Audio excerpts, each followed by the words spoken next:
aí, pessoal, aqui quem fala com vocês é o Lúcio do Senado para mais um vídeo. E uma coisa que começou aí a me passar pela cabeça depois que eu vi um post falando sobre o Hexatomb e algumas coisinhas que não foram explicadas, eu comecei a pensar, gente, eu acho que foi explicado sim, mas vamos conversar sobre a origem das máscaras do time dos mascarados. Tudo começou quando eu vi essa postagem aqui, tá bom? Que acabava falando sobre essa questão do X, né? Sobre uma alteração que teve no X, que aparece quando o capuz é vestido pela Jai. E aí falando o seguinte, né? A pessoa comentou, não, sério, mas como ainda não explicaram como caralhos ele faz isso? Gente, a explicação estava bem clara na frente de todos nós. Esses são itens paranormais, então assim como a gente tem no próprio livro, com uma jaqueta, por exemplo, que tem uma aparência bem ofuscada, né? Então ela tem um preto muito, muito escuro e ela tá levada ali pelo outro lado, né? Sendo parte do elemento de morte, você acaba tendo ali uma característica especial nela. Então ela poderia ser formada de lodo e várias coisas do tipo.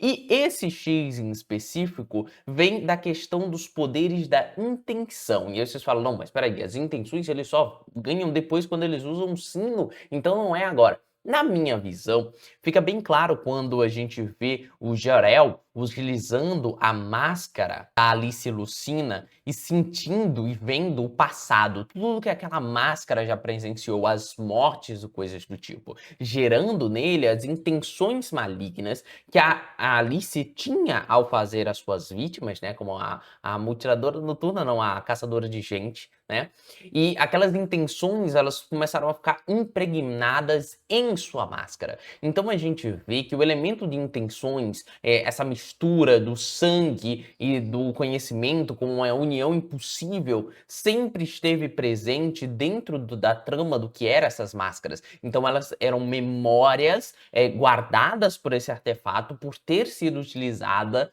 através dos sentimentos malignos dela, de querer matar, de querer fazer uma chacina, de ser essa serial killer que ela foi, né? Essa assassina em série.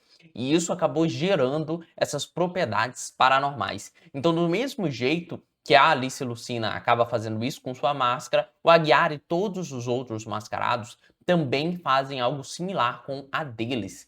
A Jai, por utilizar muito do X, né, fazer esses símbolos do X nos locais e coisas do tipo, acabou gerando com que digamos assim, o manto, né, não é exatamente uma máscara, né, mas esse manto que ela cobre-se, toda vez que vai cometer esses atos de assassinatos, incorporou, por conta do paranormal, esse X. Então, toda vez que ela se prepara para a ação, que ela veste o capuz, esse X aparece como uma forma do paranormal responder aos atos que ela realiza, as intenções que ela possuía e acabou passando para o seu artefato. Assim como o Aguiar, quando veste a sua máscara, os olhos dele ficam vermelhos, né? Ele fica com toda aqui essa aparência do olho preta e a pupila em si vai ficando mais avermelhada. Então tudo isso foi essas questões das intenções que os jogadores sempre, quer dizer, que os personagens sempre acabaram tendo e passando para suas máscaras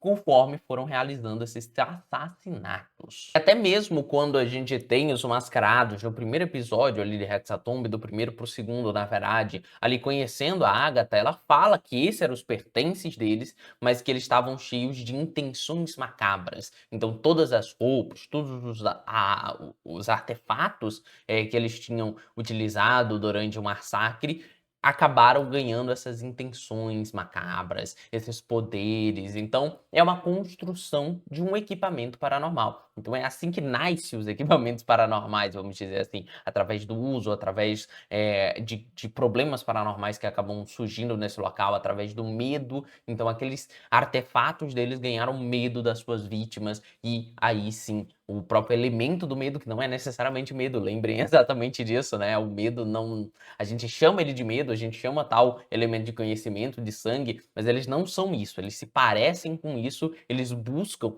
chegar ao mundo dessa forma porque é a forma da gente entender. Então, o elemento do medo acaba sendo atraído pelo medo real que as pessoas sentiram por esses objetos e acabam gerando seus poderes, suas habilidades. Então, quando eles vestem esses itens, eles ganham força maior, eles ganham habilidades melhoradas, tudo através do poder que o paranormal gerou para esses objetos. Além do mais, nós temos uma coisinha interessante que foi dita no Revelando, né? Que foi sobre essas questões dos PDs, né? Porque toda vez que eles usam as suas máscaras, eles precisam se conectar com as intenções dos assassinos e por isso gasta um esforço, né? Eles acabam se esforçando para conseguir fazer isso, né? Então é uma forma de a máscara contém as intenções deles e você precisa se conectar. Por você não ter as mesmas intenções que essas máscaras realmente possuem, você se esforça, você fica cansado ao fazer isso. Então você gasta pontos de determinação, né? Vamos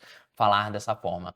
Mas é revelado que ao conectarem ao elemento de intenção, caso fosse escolhido o nome dos assassinos ao invés dos agentes, o que foi o ato que todos os jogadores fizeram, menos o Juan, né? Porque ele escolheu um nome próprio nesse caso, então ele não escolheu um nome antigo, algo do tipo. Eles não teriam mais que gastar PD no uso das máscaras, mas só poderiam usar os poderes do elemento utilizando elas. Então, praticamente seria ali uma forma. Isso aí seria bem poderoso, para falar a verdade, né? Os jogadores não perderiam mais PD, o Aguiar poderia ter sido bem diferente nesse final, mas todos aqueles poderes especiais dele só funcionam com as máscaras. Mas a partir do momento que as intenções dele se tornam a mesma daqueles assassinos, pois nomes são importantes para o outro lado, e quando eles fizessem essa escolha, o outro lado entenderia eles como praticamente esses assassinos, mesmo que eles não sejam em si essas pessoas, mas tenham digamos assim, adotado a identidade dessas pessoas, eles não precisariam mais gastar pontos de determinação para se juntar. Então eles já se tornariam algo mais próximo do que aqueles assassinos por um dia. Então eu acho que foi uma boa pesquisa aqui do que eu acabei meio que raciocinando, pensando, indo um pouco atrás para trazer para vocês. Acho que é uma forma interessante de ressaltar para vocês de onde veio essas máscaras, quais são os poderes e por que que elas têm esses tais poderes estranhos. Mas praticamente esse vídeo é isso, ficamos por aqui. Muito obrigado a todos os membros aqui do canal por ainda estarem acompanhando, mesmo comigo postando tão poucos vídeos ultimamente, mas preparando para a gente começar pelo menos a postar alguns vídeos grandes, que são os vídeos de resumo do Ordem Paranormal. Eu quero postar pelo menos um por mês para que a gente tenha aí todos os meses e preferencialmente antes para os membros, um resuminho de cada temporada de Ordem Paranormal, mas resuminho não, né? Vai ser bastante extenso, né? Bem trabalhado, mas para quem quer revisitar o Ordem, pelo menos até chegar aí no Apocalipse. Vai demorar um tempinho, né? Porque se for um por mês, a gente vai começar lá para maio, abril, no maio. E aí a gente vai indo e vai mais de meio ano, todo mês você tendo ali pelo menos um conteúdo de resumo de uma temporada para você se situar bem na temporada e lembrar do que aconteceu. Então, eu vou ficando por aqui. Não se esqueçam de usar o cupom Dados Mágicos em compra tanto na Jambô Editora quanto em outras editoras de RPG. Dados Mágicos, lembre sempre. E agora sim, quem falou com o seu Solucionário e fui.